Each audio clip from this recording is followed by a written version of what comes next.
MRP, kalau ada gesekan akibat pengesahan DOB, DPR RI harus bertanggung jawab.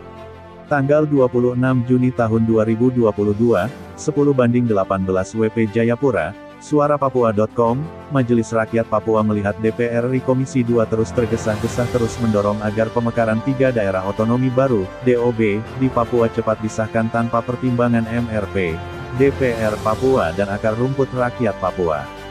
Dengan melihat sikap pimpinan dan anggota Komisi 2 DPR RI, Majelis Rakyat Papua mengingatkan pemerintah harus siap hadapi reaksi-reaksi sosial di akar rumput akibat dari pengesahan RUU DOB di Papua. Hal tersebut ditegaskan Timotius Murib, saat menyampaikan pandangan terkait RUU Pemekaran Daerah Otonom Baru (DOB) di Provinsi Papua, pada rapat dengar pendapat bersama Dewan Perwakilan Rakyat Republik Indonesia, DPR RI, pada Rabu, tanggal 22 Juni tahun 2022.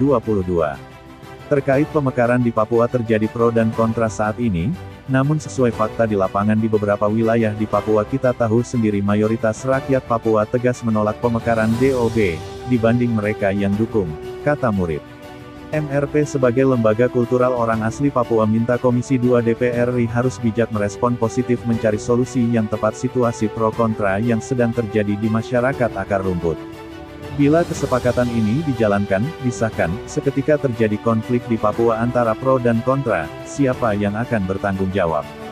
DPR RI dan rakyat Papua harus buat pernyataan, tegas Murib. Majelis Rakyat Papua juga meminta Komisi 2 DPR RI untuk menghargai proses yang didorong MRP di Mahkamah Konstitusi. Pemekaran merupakan produk buru-buru akibat perubahan Otsus Jilid 2 yang sepihak dilakukan oleh DPR RI, tanpa kajian ilmiah terkait pembentukan DOB, kata Murib.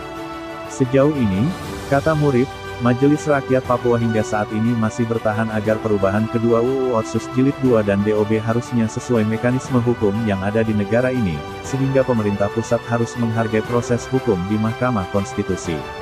Proses DOB ini harus dipending sampai harus ada putusan Mahkamah Konstitusi, harap Murib.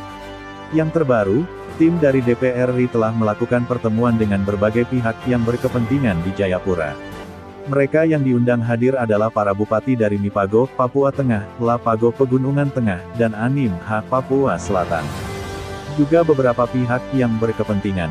Komisi 2 DPR RI telah meminta para bupati di Mipago untuk menentukan ibu kota provinsi baru yang RUU Pembentukan Provinsi Papua Tengah, Papua Selatan dan Pegunungan Tengah dalam wacananya akan disahkan menjadi UU pada akhir bulan Juni tahun 2022. Sementara, di tingkat masyarakat akar rumput tersu menolak dan melakukan berbagai aksi penolakan pembentukan 3 provinsi baru di Provinsi Papua. Pewarta, Agus Pabika Editor, Arnold Belau.